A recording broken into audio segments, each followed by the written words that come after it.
Hello and welcome to the Atlanta History Center's virtual author talk featuring Jill McCorkle in conversation with Gail O'Neill for discussion of Jill's latest book, Hieroglyphics.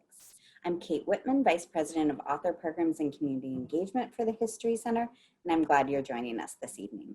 You can purchase copies of Hieroglyphics from Acapella Books at the link in the chat to the right of your screen, and also at the link provided on the History Center's website.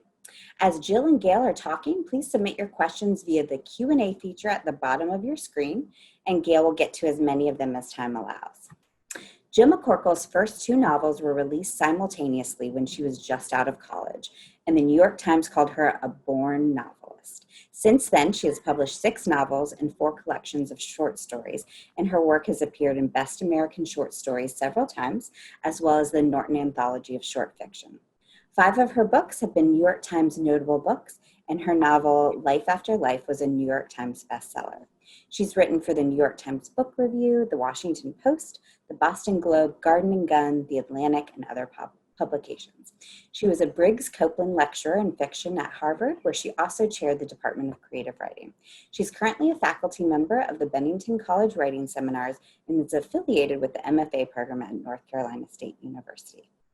Gail O'Neill is a writer for artsatl.org, where she covers arts and culture in Atlanta. She's the host and co-producer of Collective Knowledge, a weekly series of conversations with artists, entrepreneurs, and thought leaders, which can be viewed on YouTube, Facebook, and Thea Network. Most recognizable for her work in fashion, Gail spent 10 years circling the globe as a model before joining CBS News in New York City as a features reporter. After relocating to Atlanta in 2000, she hosted a travel show for CNN and subsequently hosted several series and specials for HGTV, including Mission Organization, Christmas at the White House, and Behind the Design of HGTV's Dream Home. And tonight is the first night she is appearing as an interviewer for our virtual author series, but it won't be the last. Gail, I'm going to turn it over to you. Thank you, Kate, and thank you for that vote of confidence in terms of me finding where the questions are. I'm not the most technologically proficient person, but I will do my best. Jill, welcome. Thank you. It's wonderful to be here. Tell me what it's like, what are the pros and cons, I should ask, of being on a virtual book tour? Well, it's definitely different. You know, after years of doing this, I had gotten it down to one small tote bag. You know, you just wear black and change your earrings. And now, you know, I'm kind of aware of all these things being taped and having a new life. So I'm changing my clothes. The good news is that, you know, you feel like you've traveled somewhere, and then, you know, you turn around and you get to sleep in your own bed. So that's kind of nice. That is a plus. What I love, I'm very, very nosy. I love seeing people's habitats. I love seeing people's favorite spaces, what they surround themselves with. And when I look at your background, I can understand that your characters, hieroglyphics, the characters in here, are really interested in collecting artifacts and little tokens and little fetishes that mean something to them, maybe to no one else. So I can see that you are like one of your characters in this sense. I am, and I gave them a lot of objects that I had around, but then I also had fun, you know, going on eBay and locating some things, like a Captain Midnight badge. The decoder badge. Right, people will understand when they read the book. Yes, so it was a lot of fun, you know, just to collect these little objects and to have them in hand. All right, I don't want to spoil anything for people who haven't even started the book yet, so I'll leave it to you to tell us what Hieroglyphics is about, briefly. Yeah, it's I have 4 main characters, 2 an elderly married couple. They basically found one another or connected because they each had a tragic loss in childhood. And here they each lost a parent in a real historical event. So the husband, Frank's dad, was on a train heading back to New England from Florida that crashed in my native county in North Carolina. You were beaming in from Hillsborough, North Carolina now. Well, I grew up in Lumberton, North Carolina. Okay. And the crash took place near there in 1943. And it was something my dad remembered, and I had heard him talk about it. And what always was so moving to me is that so many people were stranded or injured or killed, and the way they identified people were often with these tiny objects, you know, what was in someone's pockets, what's the label in the dress, memorable images, you know, a bridal veil up in a tree, Christmas presents strewn. So you have all of these people basically barreling towards their lives and their futures, and everything stops short. And, you know, so file that away. That was something that really had made an impact on my dad as a memory. And it's the kind of event that really establishes a before and an after for a whole community. And so then I lived almost 20 years in the Boston area. And when I got there, I realized that many people referred to the Coconut Grove fire in a very similar way. You know, people had a last minute change of plans and therefore were spared, you know, so it was just this huge question of fate in terms of who wound up there. And so my character, Lil, who's married to Frank, her story is that her mother went off one night, not saying where she was going, just that she was going to teach a dance class. And that's where she was. And so there's a lot of mystery around her leaving. And so both Lil and Frank have sort of spent their lives, both he has kind of bottled and shelved many of his memories, and Lil is someone determined to excavate and revisit. And what connects them to this young single mother, Shelley, and her son, Harvey, is that when Lil and Frank retire in North Carolina, and he's very near this home where he had to spend part of his boyhood because in the aftermath of the crash, his mother refused to leave where his father had died. Shelley and Harvey are living in the house that Frank lived in briefly as a boy. So, you know, it's stacked time. They are literally on top of where Frank grew up, and he has taught archaeology all these years. So he's always thinking in terms of a dig, you know, what's below. And so realistically, Frank and the little boy Harvey are occupying the same space. So that's kind of what connects the two different families. There, do you have your copy of the book with you? I want you to read a passage. I do. Okay, page 130. I love the passage that begins, "It's why you're interested in history and religion." It really encapsulates why Lil and Frank are together, what bonds them. Okay. "It's why you're interested in history and religion," Lil had said on an early date. He could tell she was annoyed when he put ketchup on his mashed potatoes, but big deal, because he found her looks to be bland, her lips bare of color. She's nice, people said about her. Nice. The necessary word when trying to convince others of someone's worth. But then they had stumbled on all they had in common, and the many times they might have been in the same places at the same time. "So tell me about yourself," she had said, her hair tucked behind one ear, a beige scarf wrapped around her neck and fastened there with a little pin, an ivory Scotty dog with little rhinestone eyes, something he later learned had belonged to her mother. How romantic, a match made in tragedy. Yes, 65 years. And yes, lots of digging and searching for both of them, and both literally and figuratively. Burial practices became a focus of his, the beliefs and rituals in preparation for the afterlife. He was especially drawn to the graves of children, that premature closure, some ancient graves containing a keepsake, a toy, to take along into the next life. Lil liked to say maybe it was a match made in tragedy, but they had built a beautiful and happy life on top of it. The knowledge and experience of tragedy groaned and heaved like an old furnace in the basement, and ultimately sent waves of warmth that radiated and lit the good parts. Now fragments of memory coursed through his veins like the pieces of plaque that threatened to seize his heart. There's so much beauty in that passage, Jill. I'm curious what you learned or what you wanted to express about the possibility of building something substantive and beautiful on top of a tragedy.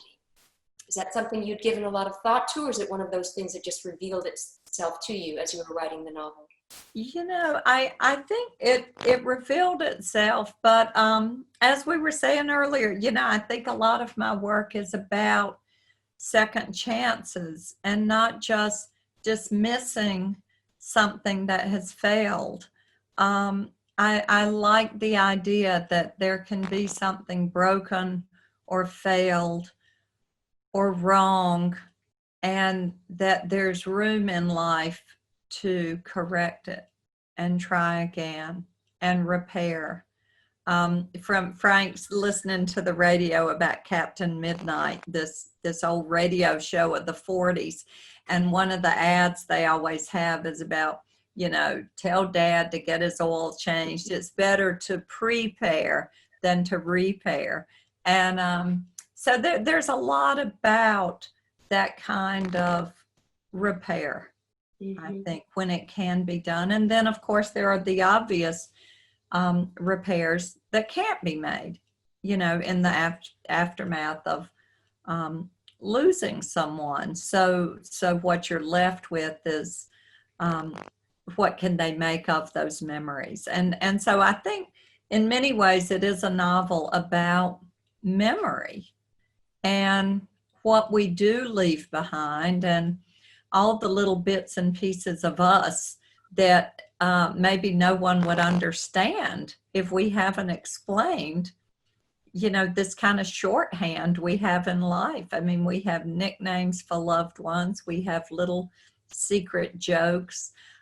We have whole languages that run the risk of just disappearing if not recorded. When you write about the ability to reconcile loss, I think we're looking at it from Frank's point of view.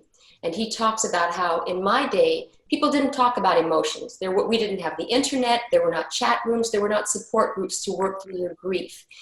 Do you think that from Frank's point of view, there might have been a fear that to give words to deep emotional pain and loss and suffering would somehow diminish those feelings? Or is that something that he really would not consider? No, I think that's true. I think he finally recognizes that one reason his mother can't go back to where they were living so happily is, you know, that what had been so happy was even more painful, you know, than being without it, you know, to be in a space that no longer was what it was. So it is a lot about what gets lost along the way. Talk about the challenge of telling a story from 4 different points of view and 4 very, very different characters' points of view, and why Lil is the only one who tells her story in the first person. Right. I gave Lil first person because she's the collector. She's got all this memorabilia spread out, journals, old receipts, and she's trying to make sense. Basically, she's editing her life. You know, she's deciding what she wants her children to know and what she doesn't. And so she is picking through all these scraps and notes. So she's first person. So her point of view is just all over the place, time-wise. And then the other characters are third person point of view. So Frank, you know, it's always a little intimidating to do the male character, and one way in for me is always through the occupation or the passion. And so the fact that he has taught archaeology and has this interest in burial practices, which just happens to be something I have always been interested in reading about. So a lot of, I just was able to pull things that I found interesting and give them to him. What's always intimidating is, in that field, he's much smarter and better read than I will ever be. So, there's a certain amount of, giving him something I don't have, and finding you were enough. going in a different direction. I thought you were going to say he was much smarter in his profession than he was emotionally. His emotional intelligence when it came to working out emotions and working out sticking points in his life. He was like a baby. He was helpless and extremely vulnerable. What is it about writing from the male point of view that you find intimidating or challenging? Well, no, that is true about his emotional intelligence for sure. Just, making sure I didn't put words in his mouth that sounded too much like Lil.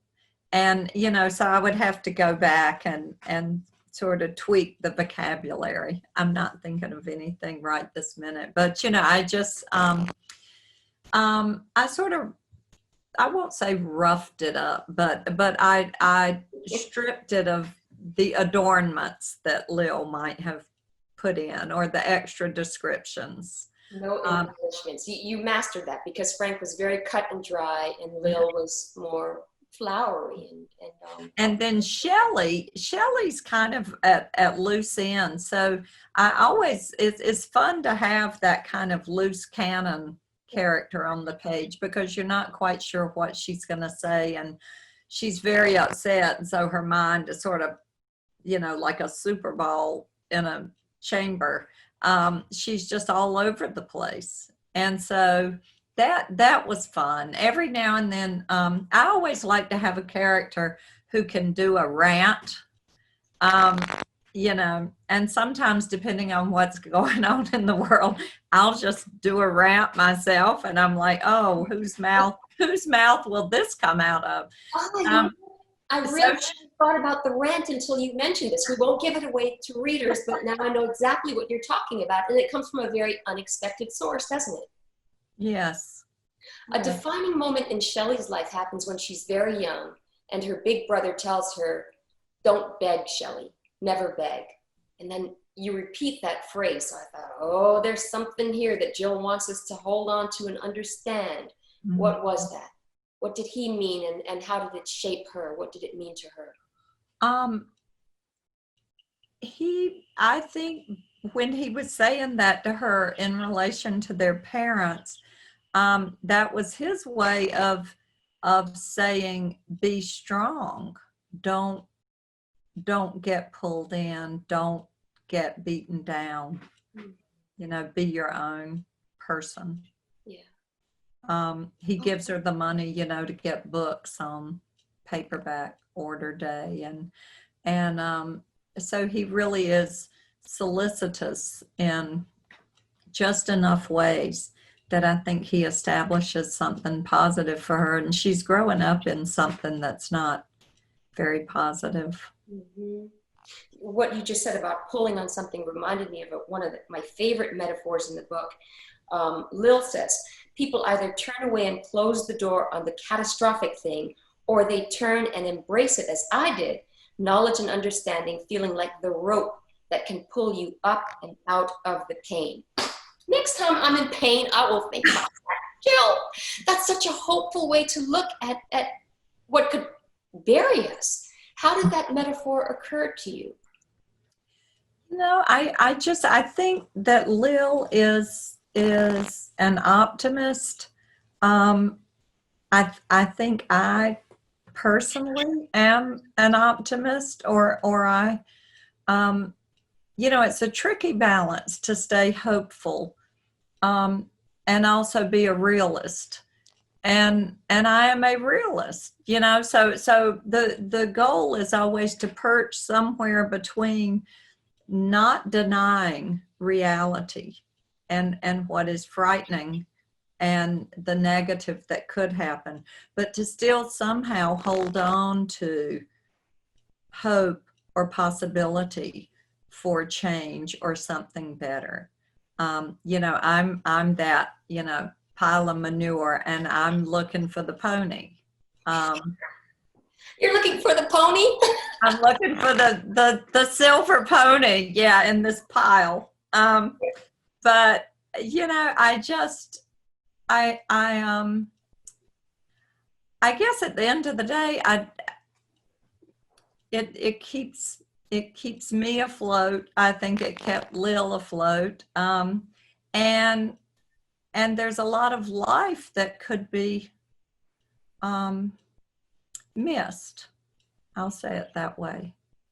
Without hope, without benefit of a doubt,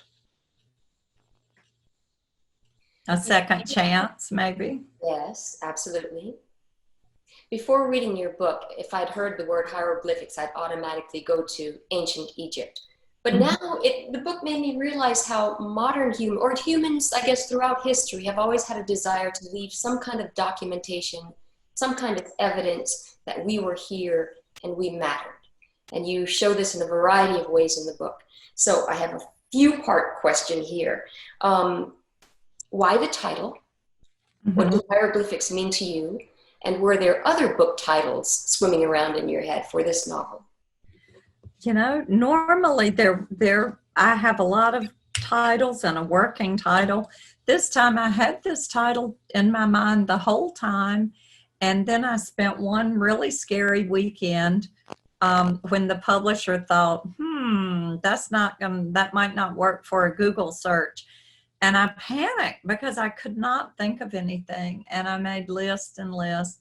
And then Monday, I was told that nobody else really thought of anything either. And so they let me keep it. And, you know, there are tons of books on hieroglyphics, but none that say hieroglyphics, a novel. So, but what it means to me, I was just thinking a lot about language and the epigraph.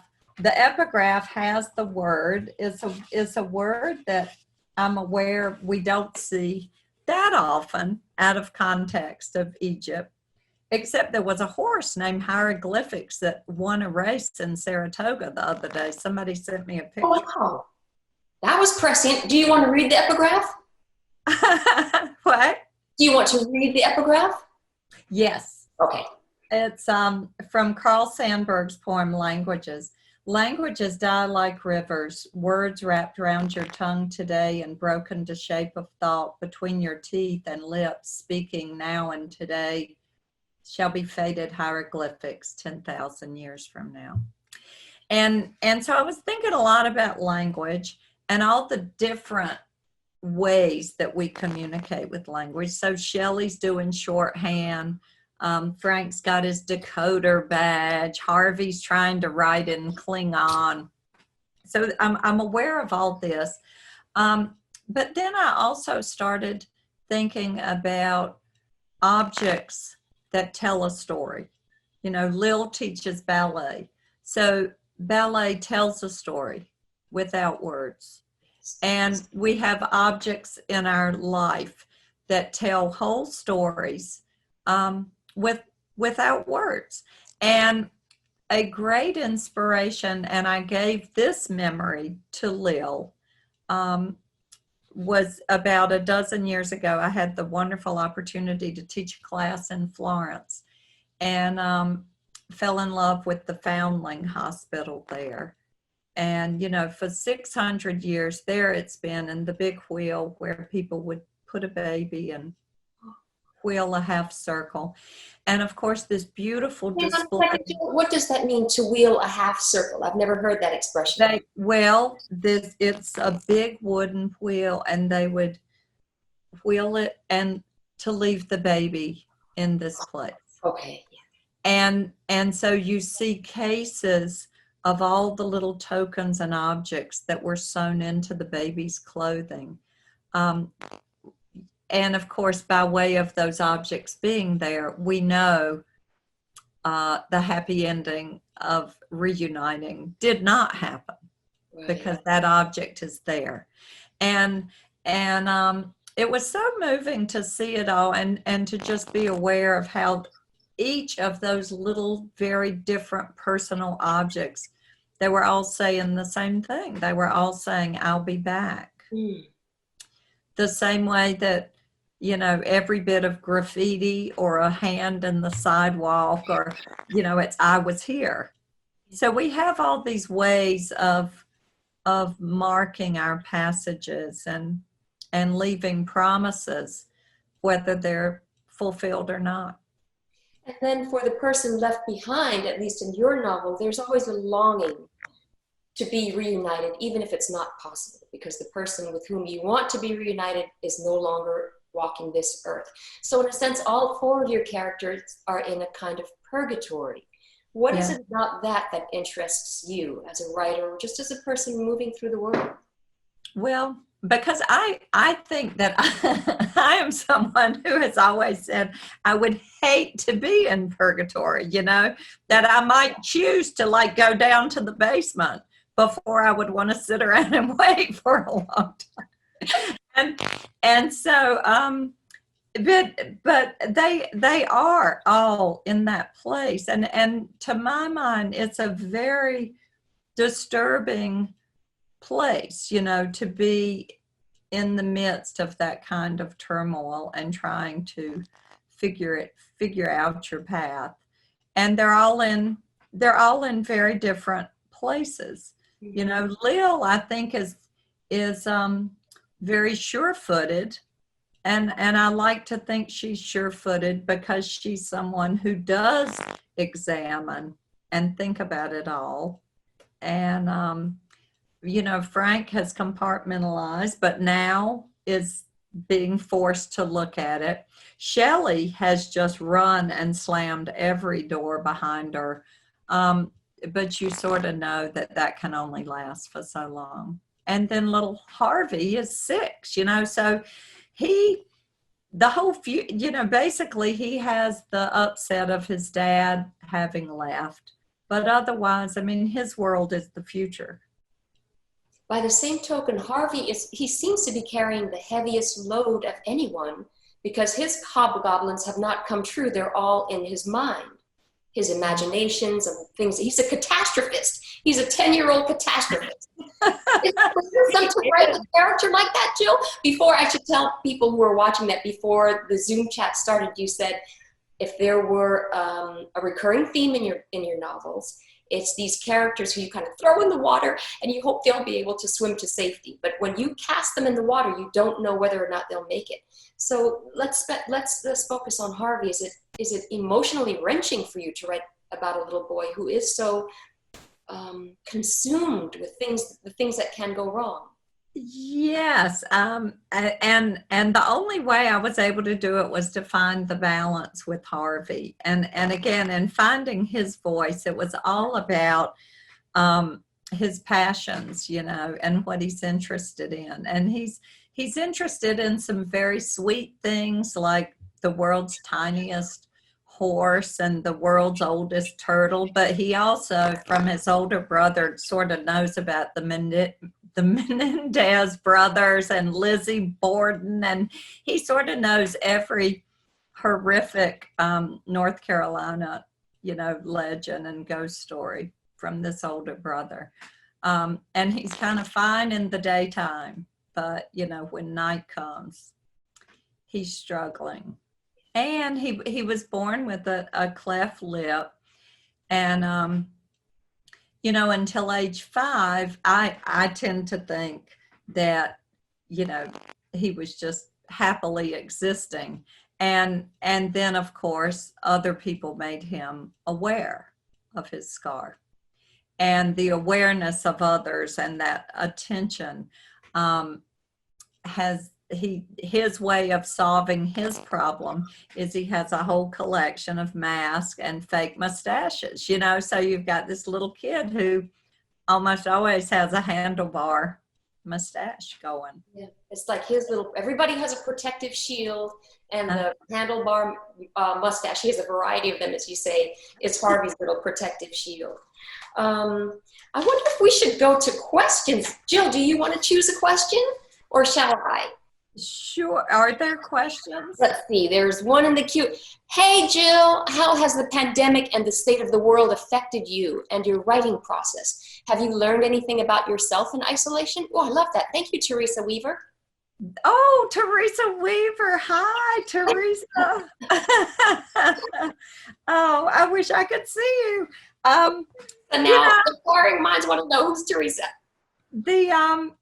The pandemic has not changed what is, my actual writing life or even my teaching life in a lot of ways, because I teach in the low residency program at Bennington College. So a lot is correspondence, but we did not get to go in June.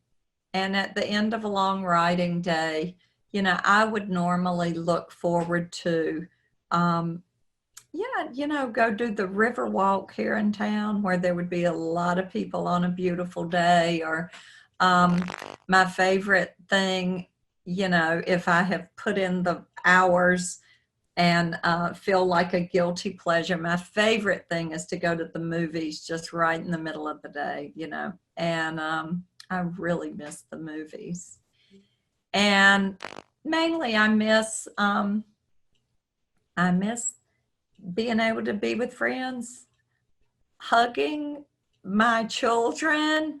My mother is in nursing care, and normally I have made the loop to see her weekly, and so now I haven't seen. I've done these window visits, Yes, which are very, very odd. So I think as a writer, we do spend a lot of time in our heads anyway. So that part hasn't changed, but I really have missed a sense of community. And I've been pleasantly surprised at how I come to these events. And I really do feel like I've been somewhere, except I keep having the strange feeling that like all of you are together and I'm the one who's not there. But well, we just like seeing your habitat, the kind of things you like to surround yourself with. You mentioned earlier that you're in the space in which you write. Is it ever a distraction to have I am so easily distracted, Jill. If I had all those artifacts, I know I would go down 10,000 rabbit holes before coming back to what I had to do. I think to me it is kind of that diversion. I mean, you can't see. You can pan your laptop around so we can see. I have a dollhouse collection. Oh, how nice! Do you build dollhouses yourself? I built from a kit. I built one when I was 30, and I built another one when I was like 58. So now it's like 4 years in the making. Yeah. So it's just.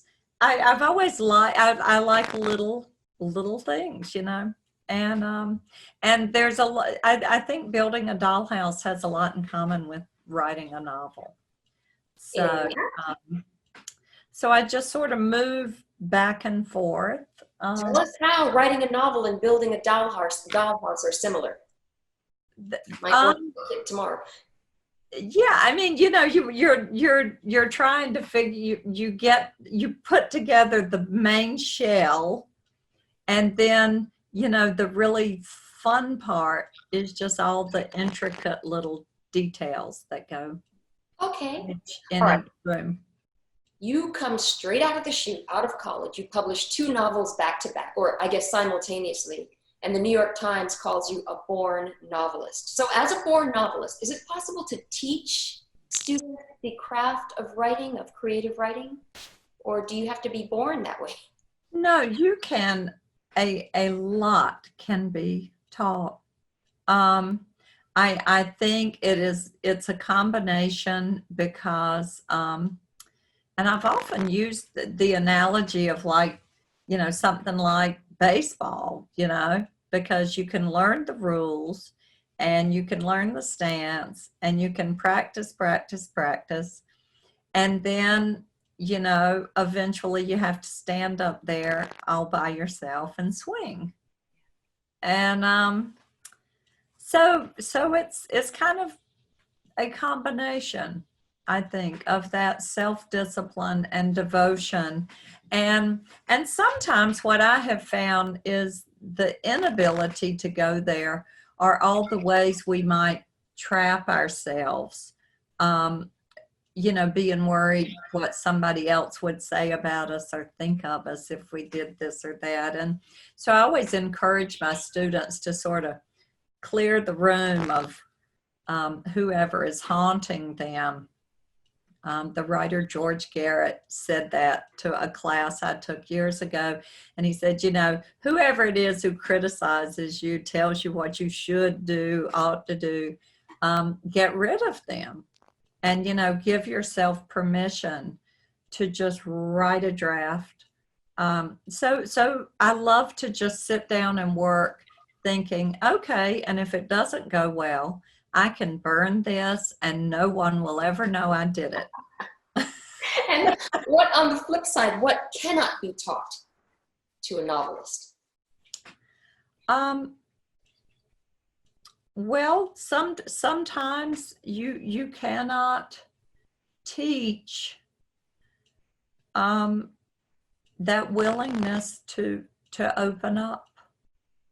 I mean, I think that to get inside a character's mind and skin, you might go into a really vulnerable place. And in fact, I think if you're not feeling vulnerable when you're writing, you're probably not doing your best work. Do you ever dream about your characters or find it hard to leave them behind once you've closed the book, literally and figuratively? Or do you ever just not like them? Like, I really do not like you for whatever reason. Yes, I do. I have dreamed of characters. I really miss I have missed this foursome very much. And I have had those characters that I could not stand. There's one in the novel I didn't try to redeem. Sometimes how do you redeem this person? I don't know. You say, you go with mental illness or you find an explanation that doesn't excuse, and somehow by way of an explanation of how someone is who they are might lend some sympathy or compassion. And I try to find that, but every now and then they're irredeemable. They're irredeemable. Yes. You conjure some scenes, really for all four of your characters, where there's just this foreboding sense of foreshadowing of death. How are you able to go there, Jill? There are a lot of light moments and funny moments in the book, but the dark moments get very, very dark and very real. I think the humor and the lighter moments allow that. I've often told my students that I think our emotional swing is like a pendulum. And so, how far you can go in the degree of levity,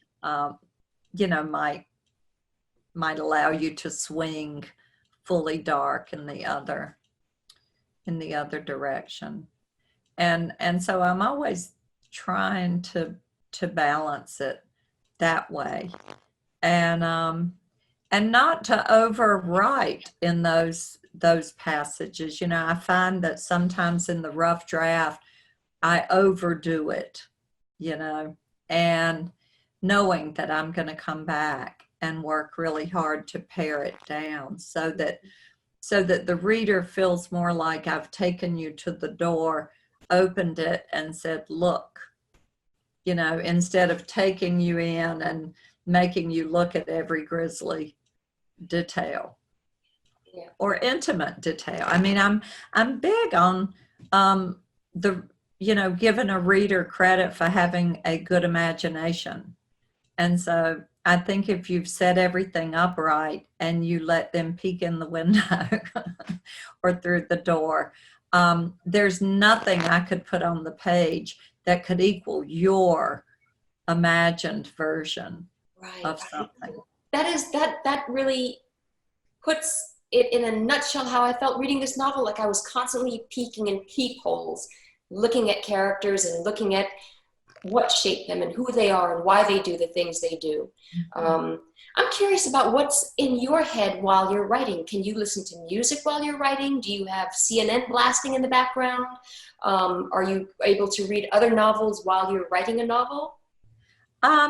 I usually read nonfiction or short stories and poetry while I'm just actively getting a novel going. I think once I'm in the editing and revising, I'm able to read other novels again and not be distracted. And I tend to work in silence. I like to face a window. I hear birds. Occasionally, I listen to classical or jazz, but I cannot have words. So, but sometimes, you know, it's just listening to something in the beginning, and then I just let it stop. And no, and I, you know, I don't watch TV or anything until that's later. Take a break. I understand. All right, it looks like we have another question here. As a society, we're not very accustomed to talking about grief and how loss shapes people. Do you feel this collective grief we're living through right now might help us with those conversations? Thank you, anonymous attendee. That's a great question. Oh, yes, it is. Yeah. Oh, and it's a two-parter. What books have helped you in times of grief and loss?